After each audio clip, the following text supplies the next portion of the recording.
Welcome to Heather Ewing, the CRE Rundown. I am, of course, your host, Heather Ewing. And today I have the lovely Sandhya of Engineered Capital with me. Sandhya, welcome. Thank you so much for having me, Heather. I've been following you a lot on LinkedIn and admiring your commitment to fitness and real estate. So it's such a pleasure to have this conversation. Oh, thank you. And likewise, it's so nice being able to connect with our group on LinkedIn. And you're just an inspiration. I really love the heartfelt business investor approach that you exhibit. There's a lot of talk in different areas, but it's really nice to see someone that is leading through example. And you do a great job of that. Thank you. So as we get in, I've known you for, is it a year? Maybe is it closer to two even? Yeah. Time flies by. Yeah. Yeah. Share with my audience, please, a little bit more about yourself so they can get to know you. I'm a Dallas-based apartment investor. I'm focused on just large multifamily through syndications because these properties cost a lot of money that, we as individuals don't typically have. So the acquisitions are in the range of, 15 million to $30 million. So we raise money from high net worth investors for whom this investment is going to be a small piece of the pie of their entire investment portfolio. So it's just like buying shares of stock. We are the managers who run the business, just like the CEOs of your, Amazon, Apple, etc. And then the investors or all the passive investors, they don't make decisions, but they help us acquire something bigger than we could do on our own. And so we all pull our money and we buy these properties. And then a few years later, we sell it, hopefully at a higher price. And during the hold period, we get some cash flow as well. And that's how we make money because we believe in real estate as one source of alternative investment. And so I'm focused in the Dallas area where I have lived for over 33 years. That's great. Well, it's like you've been there for a long time. And as we know, I've been in the Madison area for over 40. So it's really nice to have our feet rooted, if you want to say, in our respective areas. Mm-hmm. But what got you into it, right? Like, what was the inspiration? What was the experience that brought you to this point? So I, like a lot of Indians, have a strong math background, went into engineering college, and I also got a part-time MBA thanks to my company who paid for it.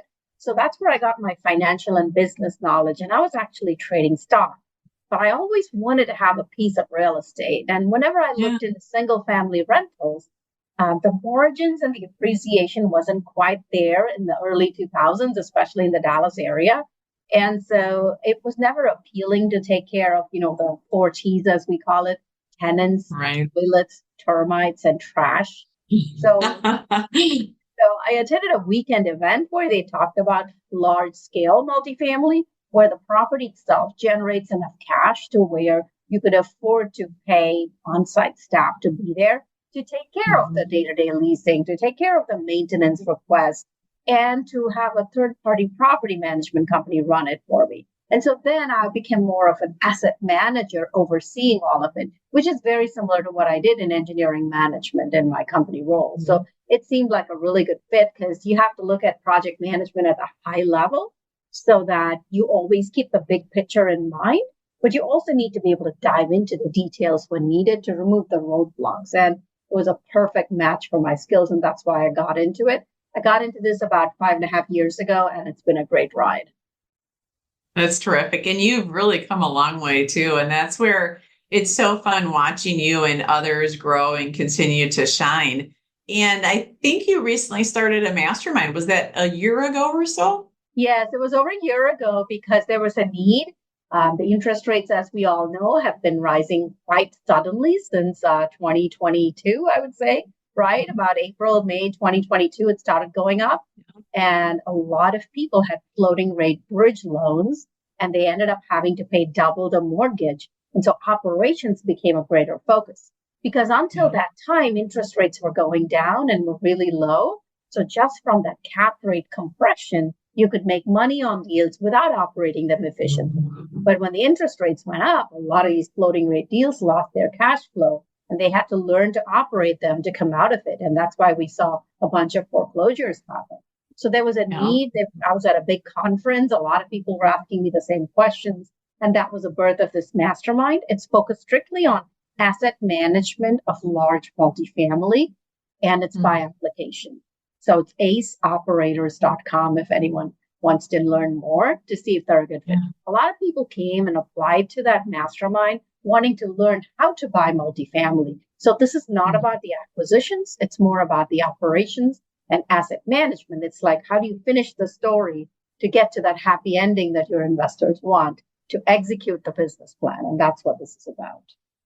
Definitely, because I think sometimes people lose sight of that, right? And both are very important, because if you overlook one, you're not going to have a good investment, or it's going to be very short term and then it's going to head south. So for longevity, you really need to do that. What would you say? There's been a lot of talk about due diligence and things online as well. What are your thoughts on due diligence? So there's due diligence on the team that's going to run and manage your deal. You definitely want to do that. And there's due diligence of the market itself. Is it a good market? Are you paying a reasonable price because you have to buy right? And then there's physical due diligence, financial due diligence, environmental due diligence, etc. Once you're in the acquisition phase, as the team buying the property, you have to do all of that. But if you're a potential passive investor, what you want to do is your diligence on the team as well as the market. Yeah, definitely. And so with all the changes in the market, where do you see commercial real estate, multifamily, and, if you had a crystal ball, right? What would you anticipate in the next couple of years? I think that buying for a longer term hold on cash flowing deals, which you can operate efficiently, will be the formula, right? Buy it right, don't overpay. Buy it based on today's market conditions. Don't base it on, in 4 years, interest rates will be a lot lower. So I'll just base my entire underwriting on a lower exit cap, meaning cap rates and interest rates will be a lot lower in 5 years. So that's how I'm going to make money. Now, you should base it on your operations being better, your purchase price being fair or reasonable, and your financing being something you can sustain for a longer time than just 3 or 4 years. And don't factor a refinance into your underwriting. Have it as, an ace up your sleeve, if you will, but don't count on it happening, because if you had counted on it happening in the last 12 months, well, it probably didn't happen, right? Because the interest rates were too high. So those would be the fundamentals. Buy for a longer term hold, buy with cash flow in mind, not necessarily an exit cap that's going to save you. Buy with financing terms that are long enough that you can hold on for a longer time period without a bridge loan expiring in 3 years, as an example, having to buy another rate cap. So then it's independent of what the Fed does with interest rates. Yeah. And that's the way. It's more of what you can control. Correct. Focus on what you can control, right? In any business, that's how you should do it. You shouldn't base it on things way beyond your control, like interest rates. What do you know about interest? Nobody, not even the Fed. At the beginning of 2024, they said we were going to have 3, 4, 5 rate cuts. Now it appears that we may not even have one in 2024 at all. So no one knows. So base your entire investment thesis on what you know and what you can control, which is today's pricing, lending terms, a good market that you've already vetted, like you have vetted your Wisconsin area, Madison, and I know my Dallas area, so I know my high crime areas. I'm not waiting on, the city is going to make this place much better in a few years. Well, what is it today? Would I want to live there today? Well, then I'll buy there today, right? So I pick suburbs that I love to live in. Irving, Carrollton, Garland. These are all places near my house that I know very well. And so that's where I pick my property. So go with as much of the known and the sure things that you have today. And you'll be sage advice. Right? Like real estate is definitely. No, it is. It's not a quick it's not a spin. It's about making calculated risks, not just throwing it all out. Exactly. Yeah, definitely. Along those lines, how would you say that mindset plays into commercial real estate investing and or the multifamily asset category? Mindset is huge. You've got to keep your optimism up, but at the same time with reality checks from experts in the field. So a listing broker tells me what the market trends are today. What are properties actually getting sold for right now? Same with another expert would be in the lending world. What are my interest rates looking like? Okay. They have a little more of a pulse on what's happening today with SOFR and all of that kind of thing. But what do you do as far as your mindset? Always look for solutions. If one method didn't work for somebody else, it doesn't mean it won't work for you. So you keep persisting. You make sure you pursue all possible avenues. And when you have a deal in distress, don't hesitate to ask for help, especially when it involves other people's money. If there's a way you could save the deal, I mean, ultimately, do you want to be known as the person whose deal foreclosed or who returned less than the invested capital to an investor? Or do you want to be known as the person, yeah, we struggled, but we came out of it because we looked for every possible solution. And at the end of the day, when you go to bed, you say, I did everything I possibly could for my deal and for my investors. And when you do that with that optimism, something good will happen. So manifest positive things happening. There's always a solution out there. It's a matter of how hard are you willing to search to find it. Exactly. And I think, what you focus on does grow. And I think timing is a really crucial factor in deals, whether it's brokering a deal or also the investment opportunity. And if there is anything early on, addressing it right away, not letting it gain momentum, become bigger, and then be a real issue down the road. And I think, myself, you, all of my guests, our referrals, our recommendations, our deals, anything tied in with our name is our brand. It's our everything. And we've worked really hard to create what we have and to maintain the high integrity. So that's, something important that people need to know as well. Yeah, definitely all it takes is one bad deal to ruin your reputation. So don't do it. Don't take chances, especially with other people's money. Yep, exactly. So as you think back to the earlier days or even now, who's one or two people that really have influenced your journey thus far? Whether it's in commercial real estate or maybe even earlier that really shaped maybe how you see things, how you operate, etc. I'm big on Jim Rohn and therefore also some of his followers like Tony Robbins. I really like the philosophies of how you have to evolve and become a new revision of yourself to achieve bigger and greater things in life. And that always speaks to me. And as well as the positive attitude, there's always a solution. I also like this book, The Go Giver. It's a lovely book. It's about the more you go out and help other people, somehow good things will start happening to you. You'll get the help you need as well. I love those two philosophies. But in terms of actual tactics, I think the best ever syndication book was a good start. And then the Raising Capital book by Hunter Thompson was another start to realize that, well, if you want to go buy a $20 million building, most of us can go buy a $200,000 building, but not to a $20 million building. So you need capital. So where do you find it? So I think those two have been some of my, shall we say, unofficial mentors as well as official mentors and through podcasts, books, etc. Well, and that's the thing. I always say, if you have a desire to learn or to grow, there's really no reason that you can't, because it's funny. I listen to Jim Rohn when I'm getting ready, or sometimes Brian Tracy. It's like the two OGs, right? Yes. And Think and Grow Rich, I had a mentor years ago that planted that seed, and I had never heard of it. But I think at the time I was in my mid 40s. And that's the thing too, is I think so many times people focus that if they got to start later in a certain area or profession, that it's too late for them. But it's one of those, no matter where you are at, it's so important to start. And I think instead of beating yourself up for past decisions that you can't change, dig in with 200% and make the most of it. And so it's really the mindset. I agree completely with you. And there's factors behind and also the deal experience of the mindset too. So it's a fascinating area.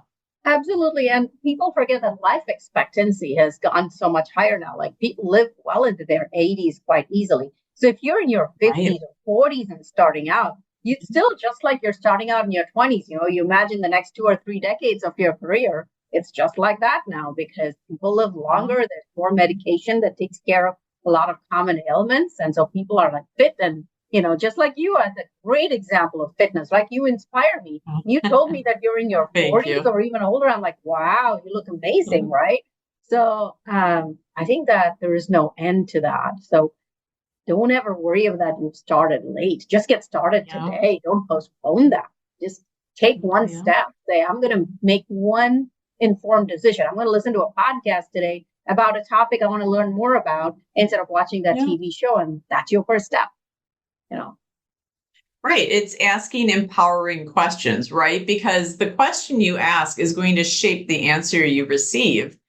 And, I think of my own mental, emotional growth over the years, right? From the early days to present. And it's really, I think asking much better questions has really helped me. And it's also ties into the mindset too, but it's like, what would it take to be able to get this, to do this, to merge numbers on a deal or this and that. And it's really putting you in that mindset. So you're really focusing on opportunities versus fears or doubts or, past things that didn't go well. And I think, whether someone's new to brokerage, new to investing or seasoned, it's really practicing those real basics of mindset and also skill.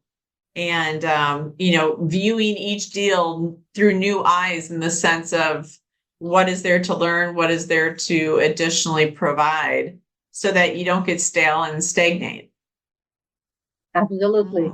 And whatever your fears are, list them openly. Like I was afraid to invest a large sum of money in my first deal. So I invested passively in someone else's deal with my retirement money from my prior corporate world. So that was money I wasn't counting on for another decade at least. So it didn't matter if the deal cash flowed too well or didn't do as well. It was something that I had, kind of put it out of my mind. It wasn't going to change my lifestyle in the next few years with that one investment. So whatever is your fear, I would say voice it, make a list, and then say, how do I mitigate all of these risks? And am I ready to jump in? Right. You have to shine a light on it. Trying to push it down and not acknowledge it is not going to give you the result that you want. Absolutely. Yeah, definitely. So here's the tough question of the podcast is, what does living fully mean to you? Living fully means that I am able to balance all aspects of my life, which starts with actually self-care and me time freedom, location freedom, and financial freedom.